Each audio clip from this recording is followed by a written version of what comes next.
mais por referência. O operador de referência ele cria um outro nome para a variável. Tipo, se você tem uma variável A ou N1, você pode mandar ela para outra variável, ou seja, você vai igualar essa variável a outra. No caso aqui, N1 vai receber N. Se você, no seu programa, se você usar N1 ou N em qualquer lugar, pela referência já vai saber que N1 é N e N é N1 e vice-versa. Toda referência em C deve ser obrigatoriamente inicializada com um int i de N1 e N, ou seja, as duas variáveis. No caso, você pode inicializar com int n, mas isso não seria uma referência, seria apenas inicializar uma variável. Se você quer criar uma referência em C, você tem que começar ela com int e a referência, a variável igualando a outra variável que vai ser a variável referida. Passagem por referência.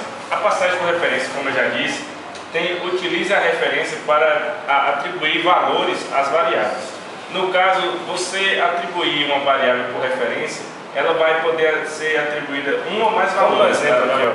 No exemplo, essa função reajusta, ela vai utilizar o método referência para pegar o valor de preço e reajustar ele com a porcentagem. No caso aqui, ela começa o programa aqui e vai inserir o preço atual do produto, e esse preço vai vir na função que vai clonar a variável preço e vai reajustá-la de acordo com a função. E no final do programa já vai sair o preço reajustado, ou seja, ele fez uma cópia do valor preço por referência e no final vai dar o valor correto, que no caso é o reajustado. Referências constantes.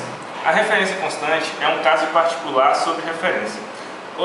Ao usar esse prefixo const, você vai fazer com que essa função ela apenas seja atribuída ao valor N1.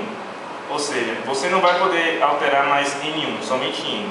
Isso ajuda para que o programa fique menor. Ele não tem que fazer muitos cálculos, como no exemplo. A referência constante, ela, como diz aqui no exemplo, ela vai pegar a variável N1 e a N2 e através dessa função aqui, a void imprime, ela vai utilizar os dados de N, apenas os que tiverem N, para atribuir a N1 e N2. Ou seja, você não vai conseguir alterar diretamente o N1 e o N2. Ele sempre vai alterar o valor de N e depois vai retornar a função, o valor de N para N1 e N2. Ponteiro. Ponteiro é uma variável que contém o endereço de outra variável. Assim como em referência, o ponteiro ela também atribui a outra variável. Só que em referências, a variável ela recebe outro valor. Já o ponteiro, ele diz como pode-se dizer? Diz o endereço dessa variável. No caso, as variáveis ela possuem um valor específico. Já as variáveis ponteiro, ela contém o endereço de outra variável que vai ter um valor específico. Como aqui no exemplo, esse exemplo mostra ponteiros, utiliza ponteiros para alterar o valor de duas variáveis. Essa função void altera, ela usa o valor da primeira função, da primeira variável e da segunda variável. Aqui,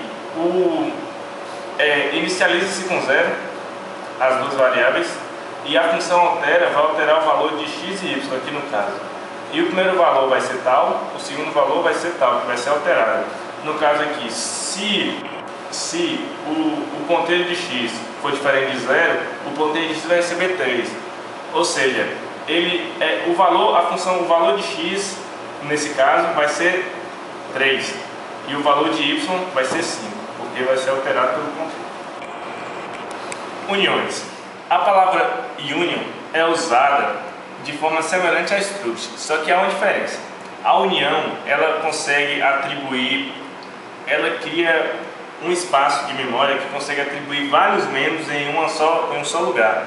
Já o struct, por outro lado, ele pega, como posso dizer, ele pega vários pedaços e coloca várias memórias, vários espaços de memória. Ou seja, isso fica mais difícil quando você quiser juntar todos em um só. Por isso que o union é muito utilizado para organizar arquivos que tem várias variáveis, que você consegue guardar tudo em um lugar só.